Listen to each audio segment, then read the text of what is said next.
Today I would like to welcome Andró Griessel, CEO and Wealth Manager at Woodland Wealth. Welcome, Andrew, and thank you so much for your time.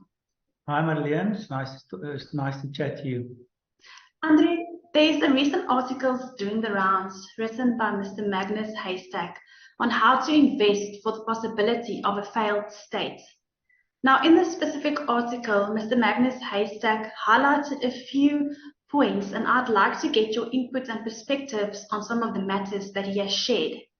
Now, firstly, I'd like to hear your thoughts on one of the thought-provoking yet controversial statements that he has made.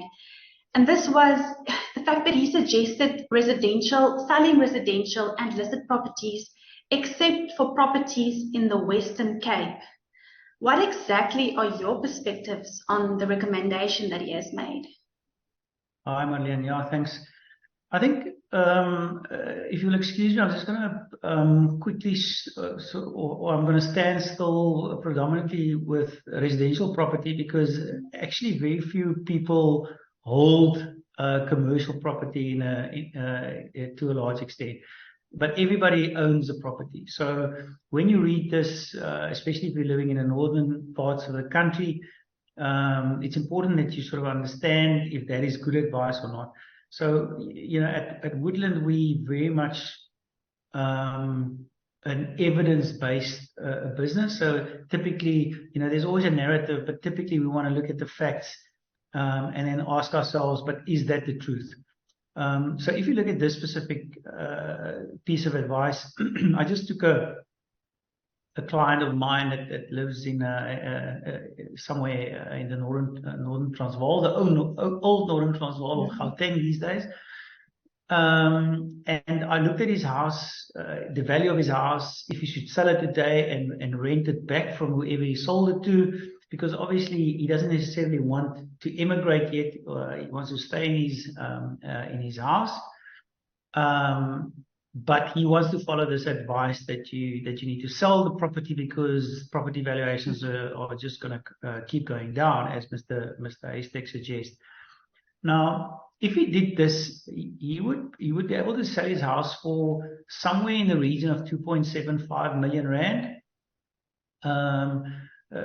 Considering what's going on in the market where he is staying, and then he would have to rent that property back roughly in the region for 25,000 rand a month, and then there would be some you could probably deduct the rates and taxes that he's currently paying off that 25,000 rand to get his sort of net exposure. So we would be happy to say his net negative cash flow per month would now be in the region of 22,000 rand a month, but he would have received the 2.75 million rand.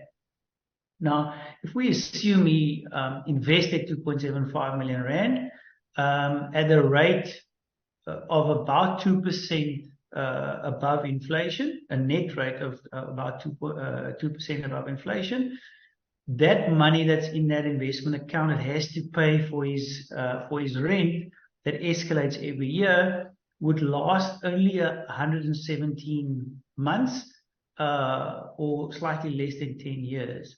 So what that would mean for the client is 10 years from now, the capital that he would have received for his property would be down to zero.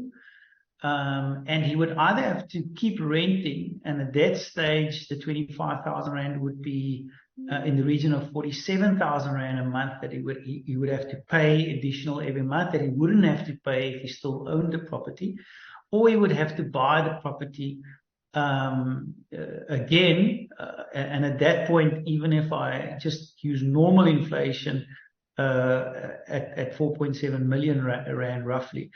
And now, even if there's zero growth on property for the next 10 years, it would still mean that he would still have to fork out an additional 2.75 to 3 million rand. So, you know, it really doesn't matter if you're very pessimistic about South Africa or optimistic. You know, even if you're the biggest pessimist, the numbers just doesn't work. So we don't think that is good advice. Okay, great. Thank you so much for sharing, Andrew. Yes, I think majority of the points in the statements that he made was the fact that he suggested that one should distance your assets because of the challenges that we are currently facing within South Africa. But it's actually great to hear, there are certain ways of approaching, and we can get great perspectives on different viewpoints.